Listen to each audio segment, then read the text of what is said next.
예, 늦은 시간까지 고생 많으십니다. 나주 화순 출신 송금주 의원입니다. 기재부 장관님, 예, 고생하시는데 제가 몇 가지만 여쭤보겠습니다. 저희가 지금 기재부와 관련해서 이번 예산과 관련해서 가장 쟁점이 되는 부분이 국가 채무 건전성 부분과 지금 확장적 재정 정책 자체의 찬반 문제 이 두 가지가 있습니다. 그렇죠? 네. 근데 이제 저희들이 국가 채무 건전성에 대해서 여러 해석론이 있는데 뭐 그 부분에 대해서 너무 보는 시각마다 다르더라고요. 근데 우리 입장에서 지금 재정 정책을 하지 않을 수 있는 위치인가에 대한 판단부터 있어야 될 것 같아요. 근데 우리가 처음에 뭐 20대 국회 처음 시작했을 때 또는 지난 대선 때 우리 사회의 가장 큰 화두가 소득 격차, 사회적 불평등 문제였습니다. 그 당시 우리 사회가 그 두 가지 문제가 해결되지 않는다면 우리 사회가 미래를 향해 발전할 수 없다. 이런 합의가 모아졌었거든요. 네. 그래서 그 부분에 대한 그 여러 가지 정책적인 부분의 대안들이 마련됐었는데 이게 공교롭게도 세계적인 경기 불황, 경기 침체기와 또 G2 간의 이 다툼 문제하고 휩쓸려 있거든요. 이 상황에서 우리가 어떻게 재정 정책을 운영하느냐 이거 굉장히 크지 않습니까? 예. 첫 번째 질문으로 우리가 통화 정책을 통해서 지금 시중에 상당히 유동성이 많은 상태 아니겠습니까? 네.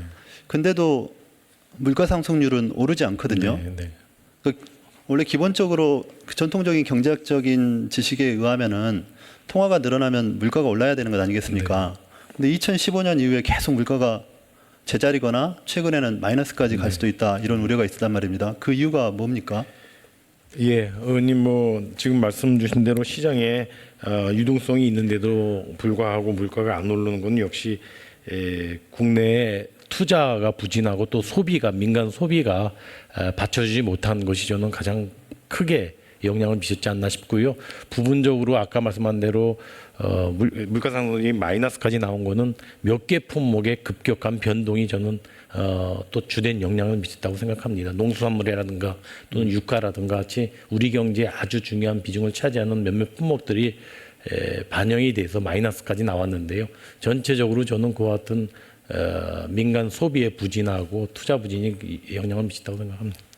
그럼 저희가 민간 투자와 소비를 늘리는 정책을 펴야 되잖아요. 예. 그걸 위해서 우리가 확장적 재정 정책을 가는 것 아니겠습니까? 네, 그렇습니다. 근데 제가 좀 중요하게 보는 부분들이 우리가 이 재정 정책에 있어서 선택과 집중을 정확하게 하고 있느냐에 대한 우려가 있습니다. 그러니까 IMF가 우리에게 공고를 했어요. 우리 시장에 대해서는 경기 진작, 성장률 견인을 위해서 확장 재정 정책이 필요하다. 네. 이런 메시지를 냈는데 또 IMF에서 전체 세계 시장을 향해서는 앞으로 산업 인구 구조가 변화하기 때문에 미래 상황에 대비하기 위해서는 재정을 비축할 필요가 있다. 이 두 가지 메시지를 냈단 말입니다. 사실은 우리가 굉장히 이 두 가지를 잘 조율해야 되는 상황인데 현재 우리의 이번 예산 513조의 예산이 그런 정도의 선택과 집중에 잘 맞춰진 것이냐 이런 우려가 있습니다. 어떻습니까? 예, IMF에서 처방이 아까 말씀하신 대로 확장적 재정 정책하고 또 일부 국가에 대해서는 긴축적인 권고도 있습니다. ADBA 같은 경우에도 지금 의원님 비슷하게 국가별로 맞춤형으로 그와 같은 처방을 내린 적이 있는데요.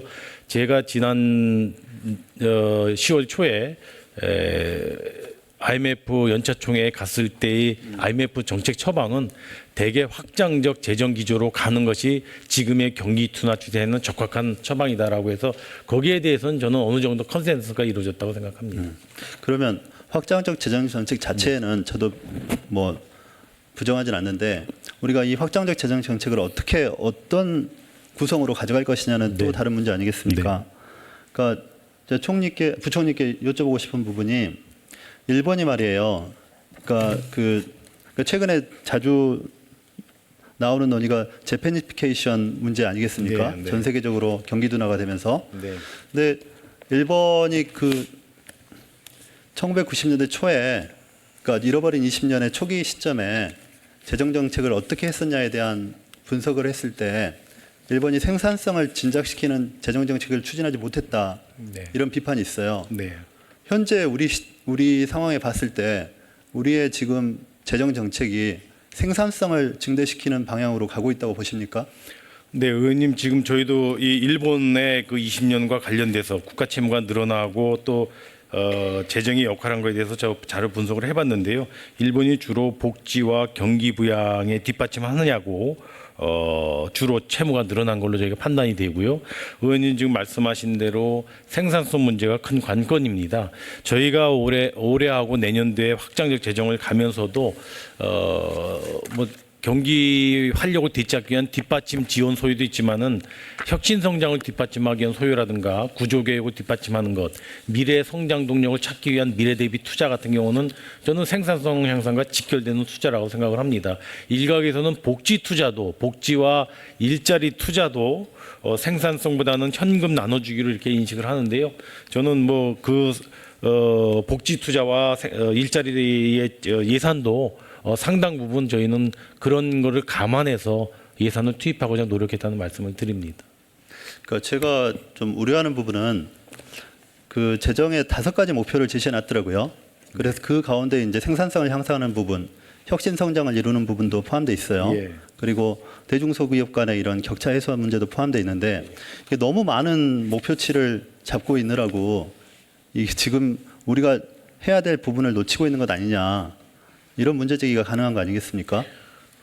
저희는 예산 넣으면서 3가지만 꼽으라 그러면은 역시 그 단기적인 경기 활력 뒷받침하고 경제 구조 개혁 내지는 체질 개선을 이루는 미래 대비 투자하고 그다음에 포용 성장.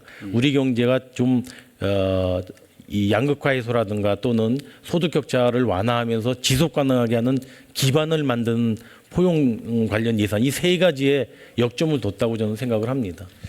근데 이제 지금 증액된 예산 부분에 있어서 48%가 노동복지 분야다 이런 비판이 네. 있잖아요. 복지와 요 일자리. 예, 일자리 부분. 예.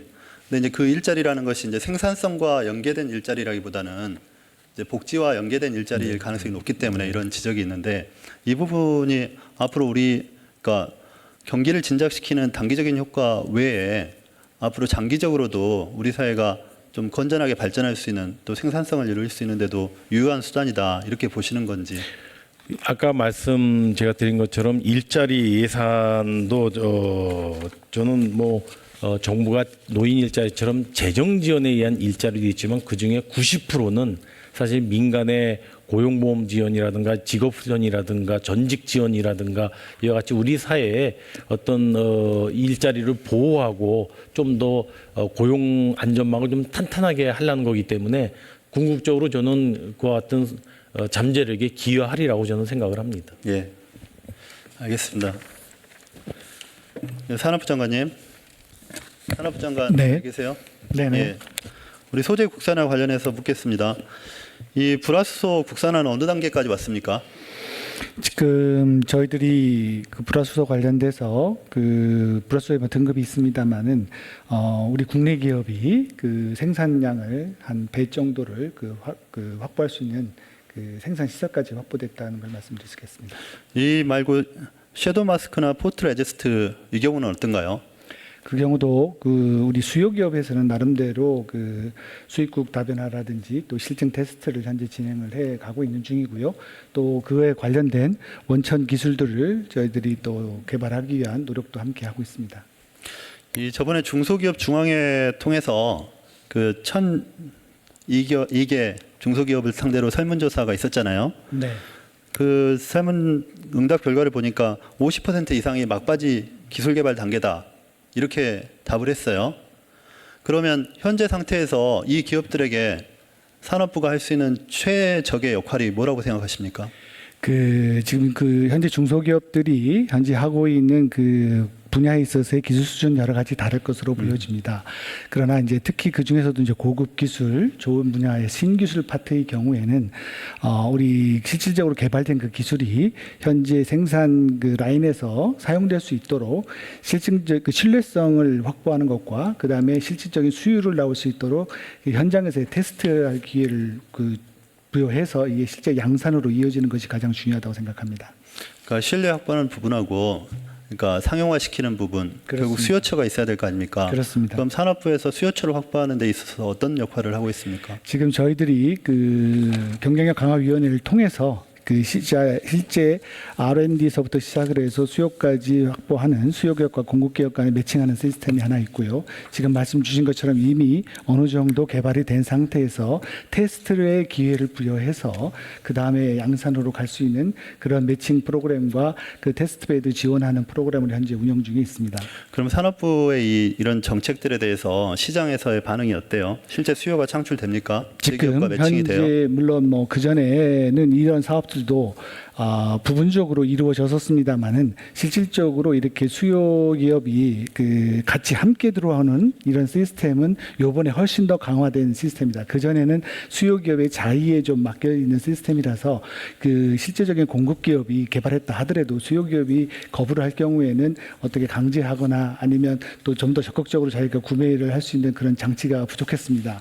요번에 특히 추경 예산 이후부터 저희들이 사업을 추진하는 한 데 있어서는 수요 기업과 공급 기업의 매칭을 통해서 일정 부분 역할과 인센티브를 통해서 이 내용을 그 마련을 하고 있기 때문에 이 제도가 제대로 작동이 되긴 한다면 우리 중소기업들이 많은 기회를 가질 수 있을 것으로 기대를 네. 하고 있습니다. 좀 성과를 정확하게 내주시기 바랍니다. 네, 이 최선으로 타다 문제 하겠습니다. 관련해서 우리 산업부 장관께 묻겠습니다. 국토부 장관께는 많이 질문을 하셨을 것 같아가지고 이 문제가 사실은 그 이제 4차 산업 관련해서 신산업계에 미치는 그 상징성이 너무 크잖아요. 그렇지 않겠습니까? 네. 그러니까 신산업 도입 단계에서 갈등이 있었는데 이게 사법적 판단으로 넘어가 버리는 선례가 됐어요. 그렇죠?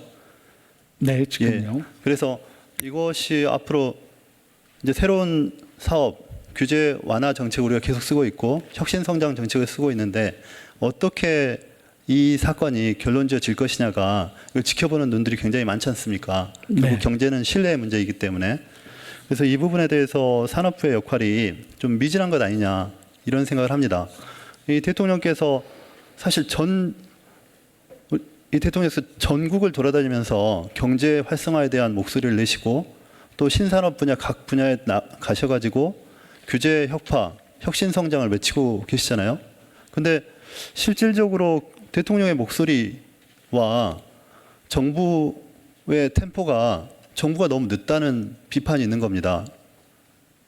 그러니까 인터넷 전문은행, 원격 진료 이 부분에 있어서도 자꾸 마음은 바쁘지만 정부가 따라가지 못하는 그러니까 경제 성장을 위해서 혁신 성장을 위해서 포용 성장을 위해서 적극적으로 정책 집행을 하려고 하는데 정부에서 따라가지 못한다는 비판이 있거든요. 산업부 어떤 입장입니까? 네, 그 기업가 정신의 양향을 통해서 그 새로운 신산업의 창출을 위해서 정부가 하는 두 가지라고 생각을 합니다. 그 새로운 규제 개혁을 통해서 그 이러한 혁신 성장을 위한 기업가 정신이 발현될 수 있도록 정부가 적극적으로 제도를 만들고 그 이러한 지원을 하는 시스템을 마련해야 하는 한편 또 이러한 것이 어떤 새롭게 나오면서 다른 기존의 산업과의 어떤 그 이해 조정 즉 갈등을 이야기하는 상황에 있어서는 그 갈등의 조정도 그 함께 해나가고 있습니다. 단 지금 현재 정부가 우선 하고 있는 제도로서는 규제 샌드박스 같은 걸 통해서 일정한 제도가 부족하고 미비한 경우에 활동을 정부가 중심적으로 현재 해 나가고 있고요. 그 성과도 많이 나오고 있습니다.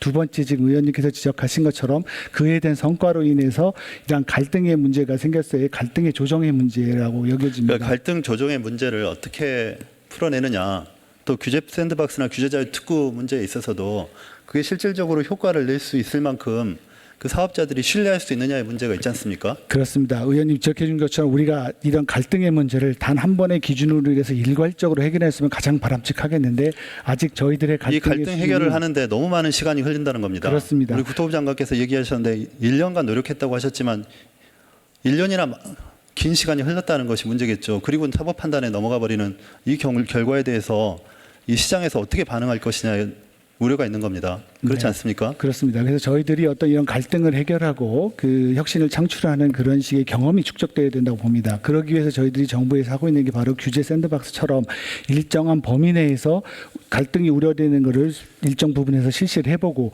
그거에 대한 우려를 벗어내고 또 아니면 그 갈등이 생기면 그걸 보완하는 장치를 마련해서 확산하는 그런 작업을 현재 해 나가고 있기 때문에 이런 그 경험들이 쌓여져 간다면 우리 이러한 그 갈등이 심한 부분에 대한 해결책도 함께 공감대를 높여갈 수 있을 것으로 기대를 합니다. 중기부 장관님, 지금 규제자유특구 잘 진행되고 있습니까? 그 성과가 나타나고 있어요? 네, 강원도의 그 의료 부분만 아직까지 조금 그 지자체와의 그 협의가 조금 더 남아 있고요. 다른 부분은 비교적 다 순조롭게 진행되고 그 있습니다. 규제자유특구 선정이 되면 그 효과가 실질적으로 이렇게 좀 신산업 육성하는데 이렇게 성과가 나타나고 있는 겁니까? 그렇습니다. 실질적인? 뭐 예를 들어서 부산의 블록체인 같은 것은 블록체인에 관심 있는 기업들이 부산으로 이주를 하고 그리고 특히 그 규제자의 특구에 지정된 그 산업과 관련된 부분에 기업들이 지금 상당수 그 지역으로 이주하고 있습니다. 예. 네.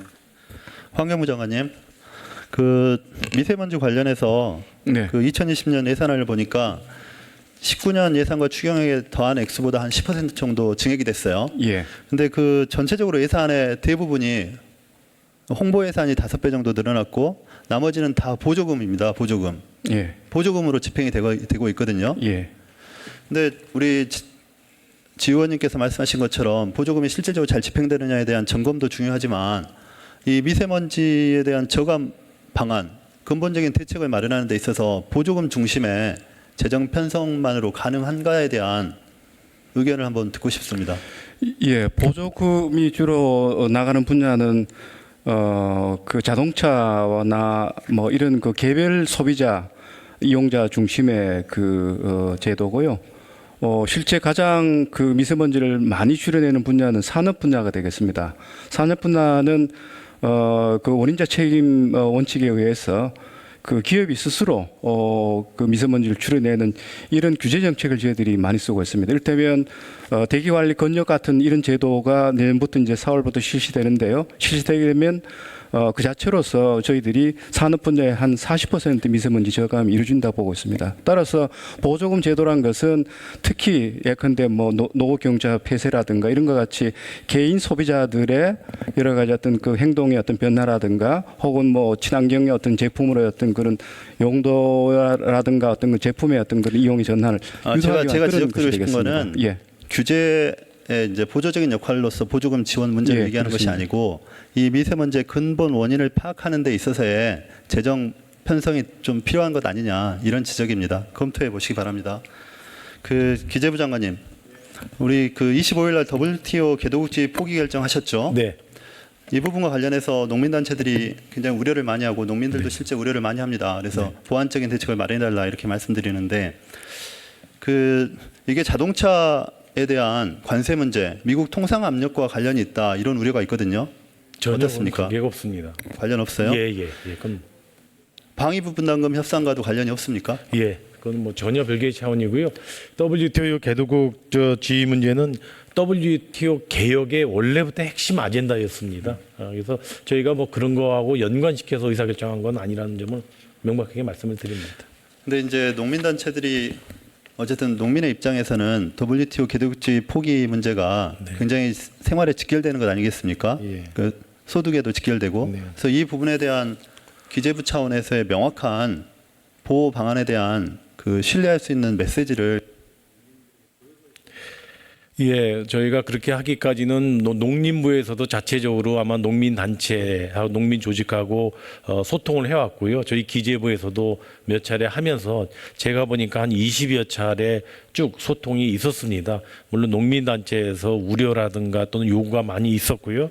정부로서는 이 WT 농업 분야의 새로운 협상이 언제 있을지 모르지만은 그때 협상이 마무리될 때 지금 우리가 주장한 우리가 개도국으로서의 특혜를 더 이상 주장하지 않겠다는 내용이 적용이 됩니다. 그래서 그 사이까지는 가능한 한 농업의 경쟁력 제고를 위해서 정부가 할 수 있는 한은 최대한 해야 되지 않겠느냐 하고요. 그런 의미에서 저희가 25일 날 대책 발표할 때 공익형 직불제에 대한 예산 지원을 포함해서 농업 경쟁력 제고를 위한 예산, 그리고 농업에 대한 수요 기반을 강화하는 것, 그다음에 영농 젊은 청년 후계농을 육성하기 위한 사업들, 그리고 이를 위한 농업 분야의 재원 투자 확대 계획 이런 것들을 같이 발표를 했는데요.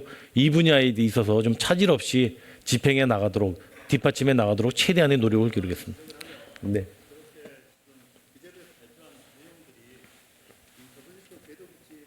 통이 문제와 관련된 논의라기보다는 기존의 농촌 지역 농업 활성화를 위한 논의들의 그런 대안으로서 계속 우리가 말해왔던 것들이거든요. 네. 그렇기 때문에 농민들이 봤을 때 새로운 것이 없다 이런 주장을 할 수가 있어요. 그래서 좀 더 예. 고민을 더 해보시고 농민들이나 농업 또 농촌의 입장에서 이 제도복지 포기가 가지고 있는 여러 불이익들이 있지 않습니까? 그 불이익들을 상쇄해줄 수 있는 그런 정책들을 펴주시기 바랍니다. 예, 의원님 한두 마디만 말씀을 첨언을 드리면은 지금 당장 저희가 개도국 특혜를 주장하지 않는 것으로 인해서 농업인들에게 당장 피해가 가는 것은 없다는 말씀을 하나 드리고요. 그럼에도 불구하고 우려라든가 여러 가지 농업에 대해서 걱정의 말씀이 많기 때문에 제가 지금 말씀드린 거는 농업에 대한 이제까지 지원 틀이고요. 그래서 관건은 이와 같은 틀 내에서 새로운 지원 사업들을 잘 소통해서 발굴해내고 이에 대한 지원 속도를 좀 더 높이는 것, 저는 이게 관건이 아닐까 싶고요. 그래서 앞으로 농민단체 농업 조직하고 꾸준히 저희가 접촉을 하겠습니다. 그래서 정말 농업 경쟁력 제고를 위해서 필요로 한 사업들을 적극적으로 발굴하고 필요한 사업이라면 저희가 뭐 재정 지원하는데 소홀함이 없도록 하겠습니다. 예, 수고하셨습니다. 다음은 존경하는 이학재 위원님 질의해 주시기 바랍니다.